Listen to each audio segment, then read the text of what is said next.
ወንድ ሆይ እርምህን አውጣ። ሰላም ሰላም የተወደዳችሁና የተከበራችሁ የቻናሌ ቤተሰቦች እንደምቆያችሁ እንደምንስከሳ ደረሳችሁ በያላችሁበት ሰላማችሁ ብዝት ይበልላችሁ። ዛሬ ደግሞ እስኪ እንደው ሰሞኑን እየገጠመን ባለው ነገር አንድ ነገር ልበላችሁ። እስኪ ያው ሚዲያ ላይ ባሉት ጫጫታዎች መሰረት ተመርኩዘን እስኪ እኛም የሚዲያው አንድ አካል ስለሆነ እስኪ የኛን አስተያየት እንስጥ ከሚል ነው ማለት ነው። እና ወንድ ሆይ እርምህን አውጣ። ሴት እንደሆነ አምርሯል። በዚህ ሲንግል ማም መሆን ነው የሚፈልግ ይለናል። በዚህ ደግሞ እኔ የፌሚኒስት አቀንቃኝ ነኝ። ስለዚህ ኢግኖር ወንድ ማን ነው? ወንድ ምንድን ነው? እስከ ፈጠራችን ሁሉ ኢግኖር እየተደረግን ነው ማለት ነው። ምንድን ነው እስከመባል ደርሷል። ማን ነው? የት ነበር የምናውቀው ምናምን ማለት ጀምረዋል ማለት ነው ችኮቹ። እና አውጣ በጊዜ ራስን ብታውቅ ይሻልሃል ማለት ነው። በጣም ትልቅ ተጽዕኖ እየመጣብህ ነው ማለት ነው። አባት ሆይ፣ ወንድም ሆይ፣ ባል ሆይ የት ነው ያለው? እና ምንድን ነው በቅርቡ እኔ እንጃ እናንተን ምናልባት ላትከታተሉ እናንተ ጋር ላይመጣ ይችላል እንደዚህ አይነት ነገር። ግን እኔ ተደጋጋሚ ቲክቶክ ላይ ስገባ ዩቲዩብ ላይ ስገባ ምናምን ስለ ፌሚኒዝም ይመጣልኛል። ከዛ ደግሞ ሰሞኑን ደግሞ ትንሽ ረገብ ያለ ነበር። ግን ሰሞኑን ደግሞ ይሄ ቲክቶክ ላይ ዩቲዩብ ላይ ምትከው ምንድነው ሲንግል ማም ነኝ ምናምን የሚለው ነገር በርከት እያለ ነው ማለት ነው። በነገራችን ላይ ዋት ሲንግል ማም ማለት ነው ማለት ነው። ሲንግል ማም ማለት እንግዲህ አብዛኛውን ኬት ሲንግል ማለት ነጠላ ማለት ነው። ማም ማለት እናት ነች። ስለዚህ ብቻዋን የምትኖር እናት ማለት ሳይሆን ልጅ አሳዳጊ እናት። ይሄ ማለት ባል የሌላት ከወንድ ጋር ማትገናኝ ሳይሆን ባል የሌላት እንደማለት ነው። ስለዚህ እና ሲንግል ማም ነኝ፣ ሲንግል ሆኜ ነው ልጅን እያሳደጉ ያለሁት እንደዚህ ምናምን የሚሉ ነገሮች እየበዙ ነውና ምን ማለት ነው? ምን ማለት ነው? ሲንግል ማም ለመሆን ምን አነሳሳችሁ? በእርግጥ ሲንግል ማም የሚሆንበት ብዙ አጋጣሚዎች አሉ። ማለት ከተጋቡ በኋላ ትዳር መፍረሶች አሉ። የተለያዩ ምክንያቶች እንግዲህ ከሃይማኖት ውጭ ቢሆንም ትዳር አንዴ ከተመሰረተ ሃይማኖት አይፈቅድም። እንግዲህ ከአስገዳጅ ሁኔታዎች ውጭ ማለትም አንደኛው ምናልባት ባል ወይ ሚስት ሞት ካልተለዩ በስተቀር ወይ ደግሞ ሌላ ደግሞ አንደኛው ዝሙት ሰርቶ ከሆነ ምናልባት በሃይማኖት እነዚህ ሁለት ነገሮች እንደ አንደኛና ሁለተኛ አማራጭ ፈቀዱ ይችል ይሆናል ማለት በቃ አይደል ይፈቀድ። ከዛ ውጭ ያለው ግን ያው ከስርዓት ውጭ ነው። ግን ያው ብዙ ምክንያቶች አሉ ዞሮ ለትዳር መፍረስ እና አንድ ልጅ ወይ 2 3 4 ከዛ በላይ ካፈሩ በኋላ ሊያዩ ይችላሉ። ስለዚህ ያኔ ብቻ ለብቻ መኖር ሊመረጥ ይችላል። እንግዲህ ሴት ብቻ ልትሆን ትችላለች ወይ ደግሞ ማማ ሲንግል ዳድም የሚባል አለ። በእርግጥ ያለ እናት ልጆቹን የሚያሳድግ ማለት ነው። ይሄ ደግሞ ያለ አባት ልጅ የምታሳድግ እናት ማለት ነው ሲንግል ማም ማለት። እንግዲህ ሌላ ደግሞ ያው ከመጋባት ውጭ ልጅ ሊወለድ ይችላል በውስለታ ማለት ነው። በውስለታ ሚስት ከቤት እያለች ከዛ ወይ ደግሞ ባል ከቤት እያለ ከሌላ ወልዶ ያቺኛው ሴትዮ ብቻዋን ያለ ባል ልጇን ልታሳድግ ሊሆን ይችላል። እንግዲህ ፈልገውም ሊሆን ይችላል፣ ሳትፈልገውም ሊሆን ይችላል። እንግዲህ ያ ነገር የተፈጠረው ስለዚህ አንደኛው በውስለታ ውሽሜ፣ አንደኛው በትዳር መፍረስ፣ ሌላኛው ደግሞ ፈልገውት ልጅ ብቻ ለመውለድ ከአንዱ ልጅ ብቻ ያለ ከውጭ ወልደው የሚያሳድጉ የልጅ ብቻ ፍቅር ያላቸው ለወንድ ወይ ደግሞ ለራሱ ፍቅር ኖሯቸው ሳይሆን ለትዳር ምናምን ሳይሆን ልጅ ለማፍራት ብቻ ሲሉ ልጅ የሚወልዱ አሉና እነሱ ዞሮ ዞሮ ምንድነው ያለ ባል ብቻቸውን የሚኖሩ ሴቶች ብቻቸውን የሚኖሩ ስንል ልጅ ወልደው ልጅ የሚያሳድጉ ሲንግል ማም ይባላሉ። እና ሰሞን ትንሽ ጫጫታ አለ አይደለ? በቃ ሲንግል ማም መሆን አለብኝ። ሲንግል ማም መሆን ይሻላል። ወንድ አያስፈልግም ሳይሆን ወንድማ ያስፈልጋል ልጅ ለመውለድ ባል አያስፈልግም ነው። ግን ምንድነው ይሄ ጥንድ አለመሆን ማለት አንድ ልጅ ለትዳር ስትደርሳ ከትዳር ውጭ ስትሆን ለብዙ ነገሮች ነው የምትጋለጠው። ለብዙ ነገሮች ማለት ነው። ከወንድ በባሰ ለብዙ ነገር ተጋላጭ ትሆናለች። አንደኛ ሴሰኛ ትሆናለች። ከዚህም ከዛም መቃረም ሲበዛ ለተለያዩ በሽታዎች የመጋለጥ እድሏ የሰፋ ነው። እዚያ በላይ ደግሞ ማህበራዊ ኑሯ ማህበራዊ ቅርርቧ ራሱ ይህን ያህል ብዙ ጊዜ ብቸኝነት አይነት ነገር ነው።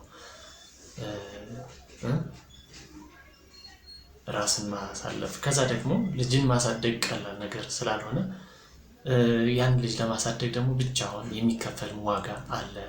እንግዲህ በእሷ ምክንያት ሊሆን ይችላል ወይ ደግሞ በሌሎች ምክንያቶች ሊሆን ይችላል። ብዙ ዋጋዎች ይከፈላሉ። ስለዚህ ትዳር ማለት ማለት ነው መተጋገዝ ነው። ችግሮችን በጋራ መወጣት ነው። አንዳንድ ትዳሮች ችግር ፈጣሪ ቢሆኑ ግን በአብዛኛው ትዳር ማለት ምንም ማለት አይደለም። በቃ ችግርን በጋራ መፍትሄ ለማበጀት የሚያገለግል ማህበራዊ ትስስር ነው ማለት ነውና ስለዚህ ከዚህ ውጭ መሆን ለብዙ ነገር ያጋልጣል። ለሴት ብቻ ሳይሆን ለወንድም ማለት ነው። ወንድም በተመሳሳይ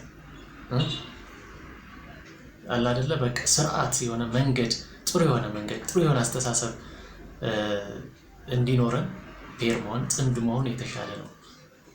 ወደ አንድ መስመር ብቻ እንድናስብ ያደርገናል ማለት ነው። ግን ከዚህ ውጭ ከትዳር ውጭ ከሆኑ ትዳር ያስኩኝ ከሆኑ ብዬ ማሰብ ለብዙ ነገር በጣም መልቲላተራል ብዙ መንገድ ይበጃል። ብዙ ነገር ይፈጠራልና እና ምን አስባችሁ ነው እናንተ ሲንግል ማመን የምትሉ? ሲንግል ማመን የምታበረታቱ መብት ነው። በእርግጥ መብት ነው። ኢትስ ዩር ራይት በት ከምን አንፃር ሀብታም ልትሆይ ትችያለሽ። ብዙ ነገር ላይ ጎልብሽ ይችላል።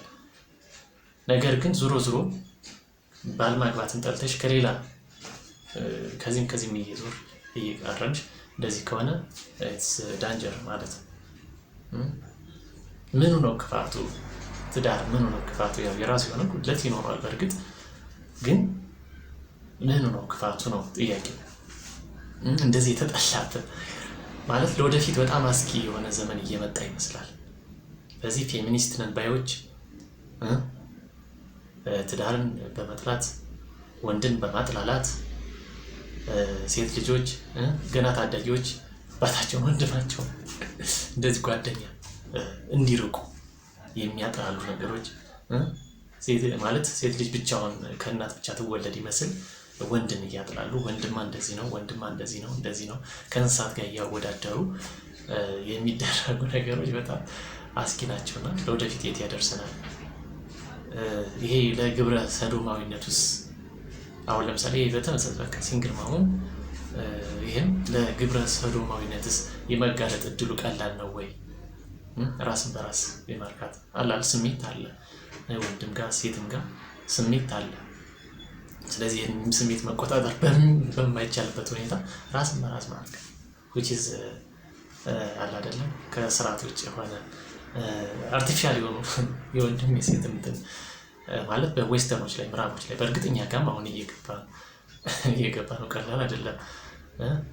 ምዕራቦች ላይ ወይ ደግሞ አውሮፓ አሜሪካ ላይ የሚታዩት እነዚህ አርቲፊሻል እቃዎችን በማዘጋጀት ራስን ማርካት የሚሉት ኦልሞስት ግብረ ሰዶም እንደማለት እነዚህ ነገሮች ሳያበረታታም ወይ ወዴት ነው እየሄድን ያለ ነው? ወዴት ነው እየተገፋን ያለ ነው? ይሄ ማለት ነፃ ገበያ ወይ ደግሞ ነፃ መብት ሲባልስ ግን እኛ አደጋ ውስጥ አይጥለንም ወይ? ከታች የሚመጡ ልጆችስ ማረፊያቸው የት ነው? ስለዚህ ለምን አይታሰብም? ስንናገር ለምን ይህን አናስብም? የተስተካከለ ትዳር እንዲኖር ማድረግ ወይ ደግሞ መንገዱ የተቃና ይሆን ዘንድ የራስን አበርክቶ ማድረግ ሲገባ እነዚህ አይነት ሁለት ነገሮችን መብቴ ነው ፍሪደም ነፃነት ምናምን በሚለው ነገር ወደ ሌላ ነገር ወደ ገደል እየተገፋን አይደለም ወይ? ገደል የሚከተን ነገር፣ እሳት ላይ የሚጨምረን ነገር፣ ወደ ጎርፍ ውሃ ወንዝ የሚጨምረን ነገር አይደለም ወይ?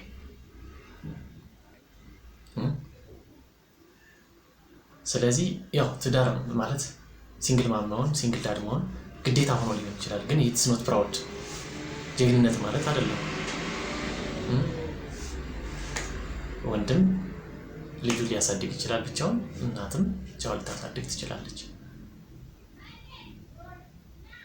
ስለዚህ ግን እንደ ጀግንነት መቁጠር ብዙም እንትን አይደለም ማለት ነው። እንደሚታወቀው ብዙ እናቶች ልጆቻቸውን ኑሮን ተጋፍጠው ልጆቻቸውን ያሳድጋሉ። ያ አልሆን ሲል አልቻል የተባለባቸው እንትኖች አጋጣሚዎች ብዙ ናቸው። ያን ምንም ማድረግ አይቻልም። ማገዝ መተጋገዝ ማለት እነዛ እናቶች ማገዝ መተጋገዝ ነው እንጂ ሲንግል ማም ያሉ ያሉትን ትዳሮች ለማፍረስ መጎትጎት። ትዳር ማለት በነገራችን ላይ ቤተሰብ ነው። ቤተሰብ ማለት ደግሞ ምንድነው?